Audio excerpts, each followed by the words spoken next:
COVID-19 is spreading wide and fast. From Asia to Europe to America, confirmed cases are climbing on a daily basis. An increasing number of politicians, Hollywood celebrities, and professional athletes are testing positive for the virus. Viruses don't discriminate, but apparently people do. Quand j'ai un marchand de légumes qui est chinois, je vais toujours acheter mes fruits et légumes chez lui, mais je ne vais pas acheter le reste. Ça me fait peur. En fait, on a observé We've seen the awakening of a latent racism, which we already knew was there, but which is now completely out in the open, with words and behaviour that are disrespectful, impolite, or even clearly racist. In the face of an unknown virus, misinformation coupled with fear could incite xenophobia. But there have never been such shocking levels of blatant racism against Asians or Chinese. Are people just captivated by the fear, or has anti-China become the new politically correct?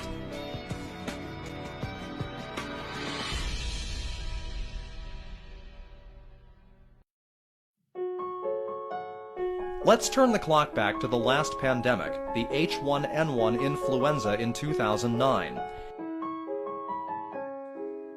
As much as 24% of the global population contracted the disease that first broke out in the U.S.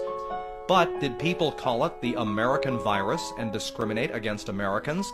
Not really. But when an outbreak started in China, the Wuhan coronavirus. The Wuhan coronavirus. The China coronavirus. That's because viruses and diseases are always linked to uncivilized cultures in the Western discourse. If an American or European has it, that's a tragedy. If a Chinese has it, that's not wrong at all.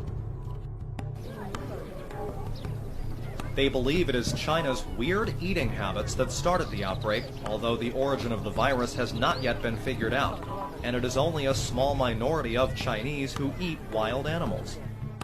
This coronavirus originated in China, and I have not heard one word from the Chinese. A simple "I'm sorry."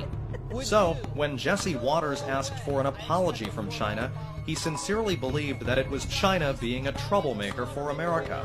Never mind that the origin of COVID-19 is still unclear, and that WHO officials have highly praised China's efforts that bought other countries time to prepare. 很多人呢就把达尔文的进化论应用到这个社会现象，应用到人种，是吧？应用到人种，所以他就说有一种认为白人进化论刚好是工业革命，西方国家把其他国家给打败了，把这些结合起来嘛，他们就制造出了一个白人种族优越论这样一个理论。那么这个理论当然了，在近代，尤其是在二战以后，很多人都是批评这个理论。批评这个理论呢，实际上在美国很长一段时间，因为美国自己本身也是一个多种族的一个国家，包括黑人啊，其他种族有。美国在二战到70、80年代，实际上在讨论这个理论呢，就是政治上不正确。但是呢，这个东西他们在他们的脑袋里头，他的文化里面根深蒂固的一直有。所以呢，一旦发生今天这样的情况呢，这个东西自然的就跑出来了，很正常的。这很正常的，他们也从来没有清理过这种理论。No, racism has never left, and this time around it has reared its ugly head even stronger as it was coupled with a political agenda to demonize China.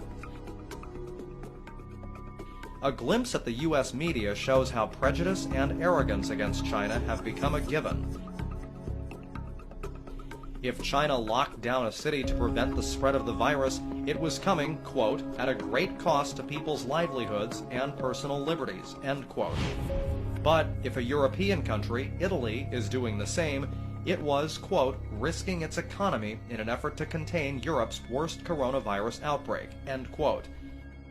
You simply cannot explain double standards in a better way. And to call China the, quote, real sick man of Asia and refuse to apologize? The Wall Street Journal cannot get away with freedom of speech. To any Chinese, this is a humiliating epithet that reminds them of a time in history when they were considered inferior to Western people. Wall Street Journal 发表的这样的一个文章，我想它是根深蒂固的这个种族优越的感觉出来了，他没想到西方以前也是历史上看，西方也是在西方国家产生的这个病毒啊，这个病菌也是无数的，是吧？因为这个病毒不分国籍、不分国界、不分护照的，你任何国家、任何的政治制度都会产生这个病毒嘛。But does it even matter? The refusal is a clear display of power. It means they don't have to engage with the Chinese to write on China. Their prejudice is all they have to know. But again, what more could you expect when some of the most powerful politicians in this country are also playing the victim card? As the COVID-19 spreads in America, President Donald Trump has tried to play down the situation. It's a very contagious virus. It's incredible, but it's something that we have tremendous control of. As I've said many times, and I'll repeat it, the worst is yet ahead for us. But when the sober reality is too hard to ignore, it's the blaming China game again. So the desire to blame people for epidemics is as old as history. And so whenever we have epidemics, and going back hundreds of years, you can find people pointing the finger at other people, blaming Jewish people in medieval Europe for plague, blaming Chinese people for bubonic plague in San Francisco. But right now, the epidemic is a global epidemic. It doesn't really matter where it started as part of our efforts to control it now. And all of these political questions, trying to blame different people, are really distracting us from the current challenge. But why not blame China? After all, blaming others shields the U.S. from facing its own problems.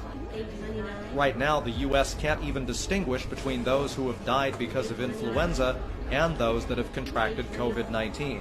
So we could have people in the United States dying for what appears to be influenza when, in fact, it could be the coronavirus or COVID-19. Some cases have been actually diagnosed that way in the United States today.